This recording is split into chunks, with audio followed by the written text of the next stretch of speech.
Okay, so let's take a look at inheritance and polymorphism in an example. And for that example, I want to go back to our fruit stand because I love the farmer's market. It's so nice to go get fresh produce and things. But let's say my little farm is expanding and my wife has suddenly become interested in cultivating flowers in addition to the fruit that we grow.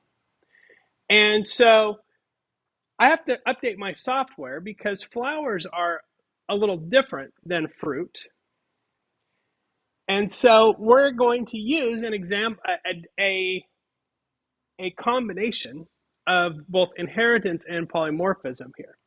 So instead of having a fruit class as my primary class, I'm going to start out with a generic class called product. And that product is going to have a few things in it. It's going to have a sell product. And what sell product does is it takes a number that we sell, and first it checks to make sure you have enough of that thing. Then it says, if you have enough of that thing, we're going to take that number out of your quantity that you have, and we're going to return the number of things that you sold times the price per thing, so that you can see what it returns the profit that you make by selling that. So that's the method. We have a name, quantity, and price, just like we've been doing before. So that's our generic product class, and our child classes will inherit all of those things, right? They will inherit all of those things. Now, in our child classes, we are going to add a couple of properties. We are going to add a type of product, and the product type will correspond to flowers or fruit as another way of making sure that we know which type of thing we're dealing with.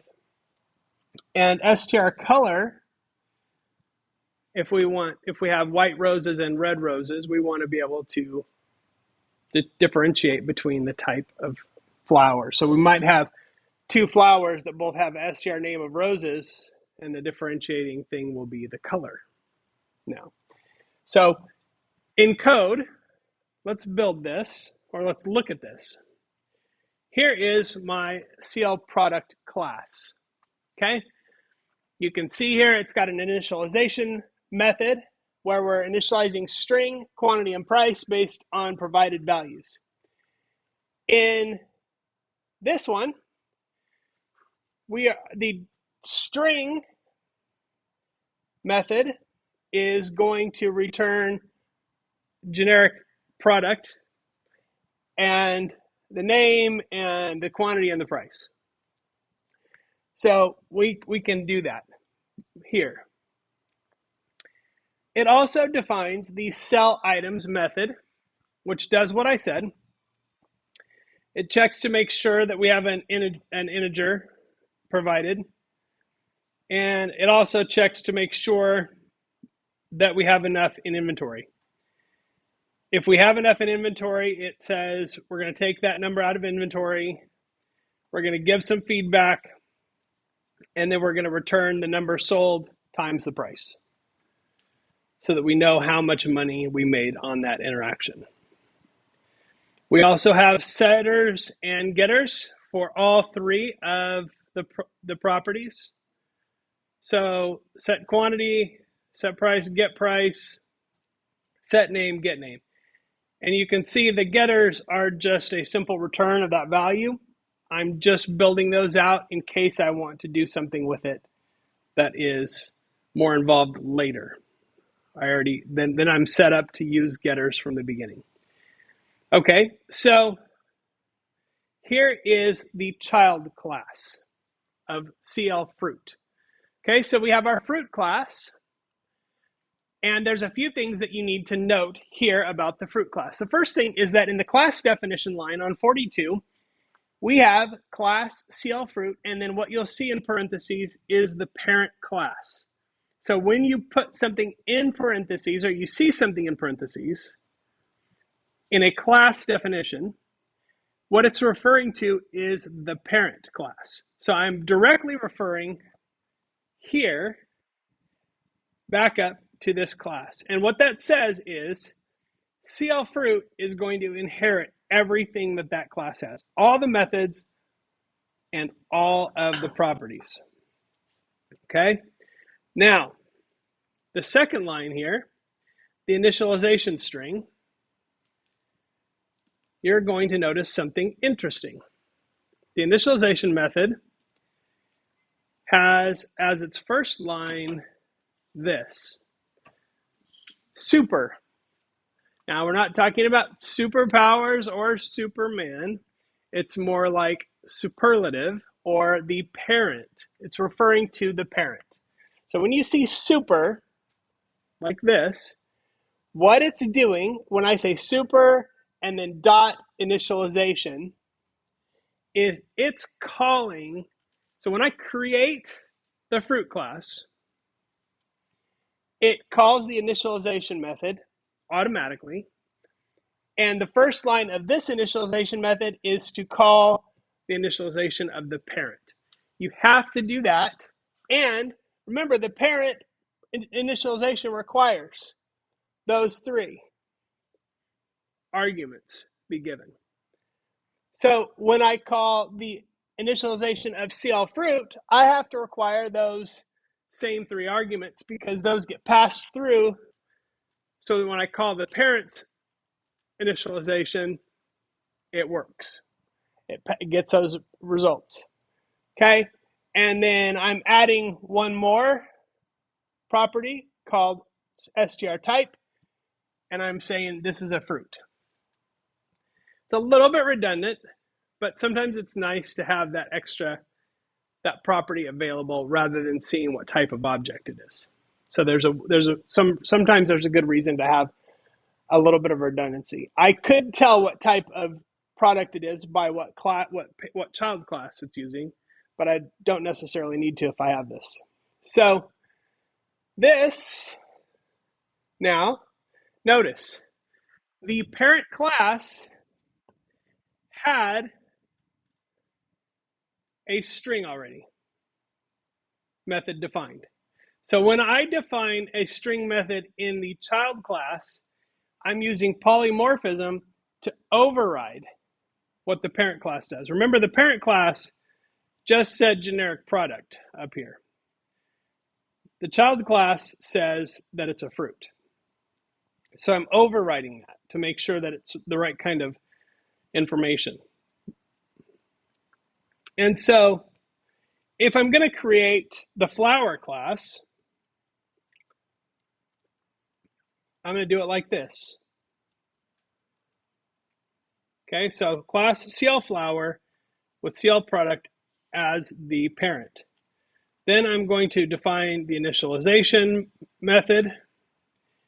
And again, I need to get these three at a minimum.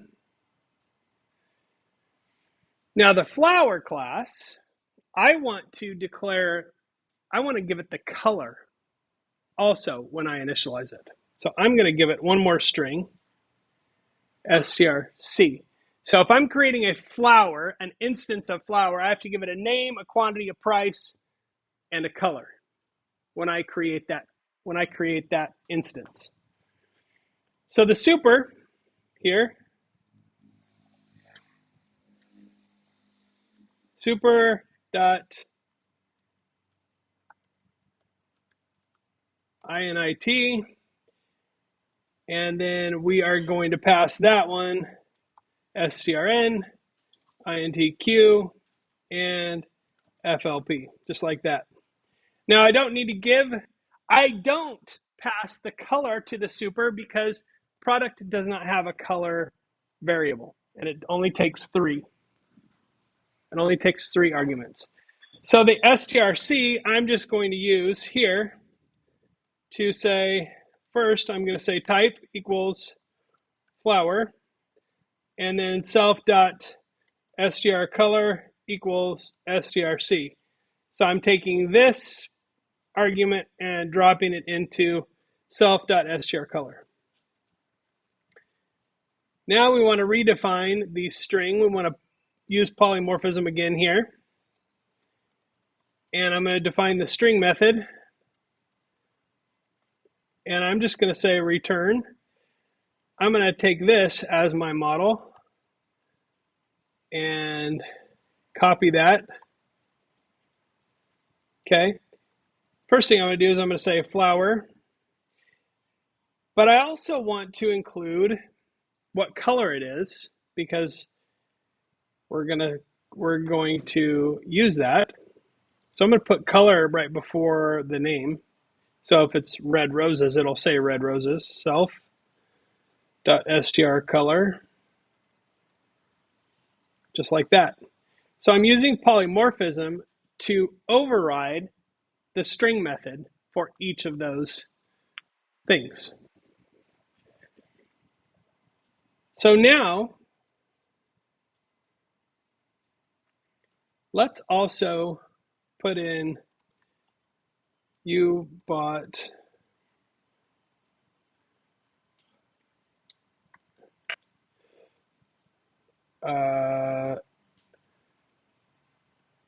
INTQ,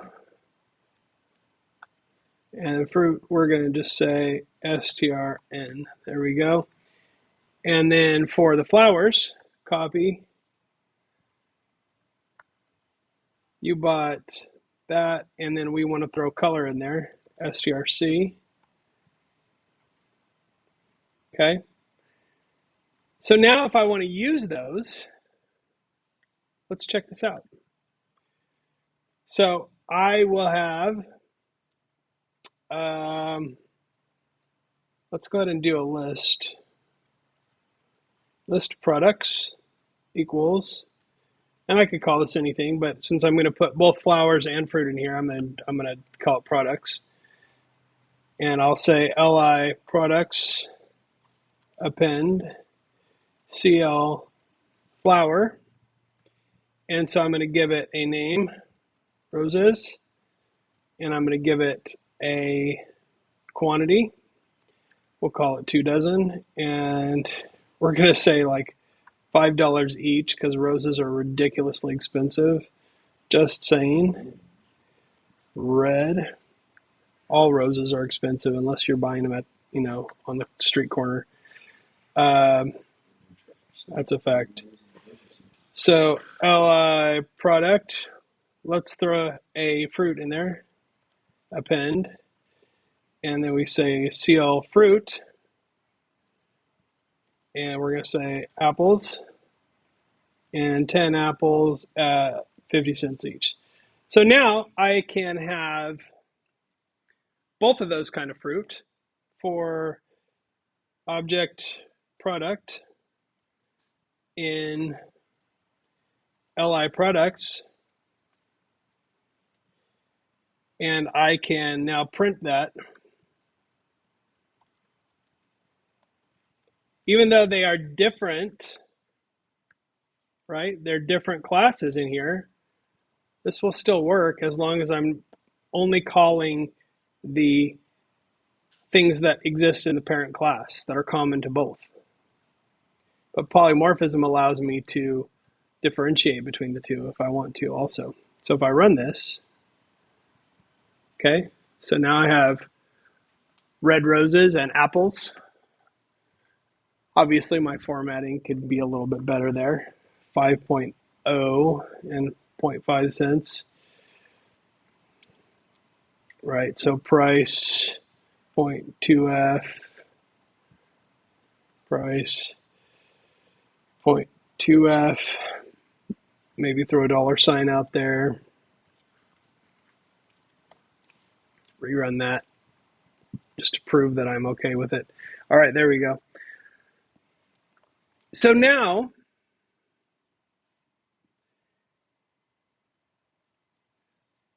the sold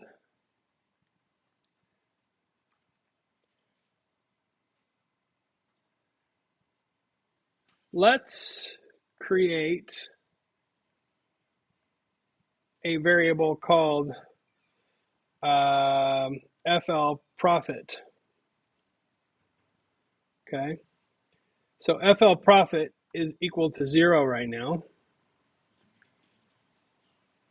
Let's, for each product, we're going to sell some product, sell items.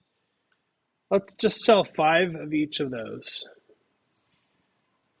And I'm going to say FL profit plus equals, because remember, sell items returns the amount of money that you get. And then if I say print FL profit at the end, then I can see how much I made. Okay? You bought 24 red roses, you bought 10 apples, you sold 5 roses and 5 apples for a total of $27.50 in profit. That's a lot of money for that little stuff. Go buy 5 roses and 5 apples and see how close I got. Pretty close, I bet. If they're even decent. No fair going to Trader Joe's, by the way, to buy the roses. Trader Joe's is the secret place to buy high quality flowers at a good price. This is not a paid sponsorship, unless Trader Joe's wants it to be. Yes. Costco's solid too, yeah, but then you have to be a member. Everybody can shop at Trader Joe's. It's not an elitist, members only kind of situation, you know. Anyway, so yeah, so no problem with Costco. I'd also be open to sponsorship from Costco if anybody from Costco is watching my videos. So this is polymorphism and inheritance at work, and while it is sort of like intellectually complex, right? Noted, it is intellectually complex. It is very powerful in terms of creating complex data models. Because look at, if I want to, I could take li products that contains all of these objects, and I could take my profit variable. I could throw those 2 things in another list and then pickle the whole thing. And I've saved all of that inventory data to a single text file in about 5 lines of code. So really cool, really powerful stuff that you can do with a relatively small amount of code. And this code could be economized even more if I wanted to.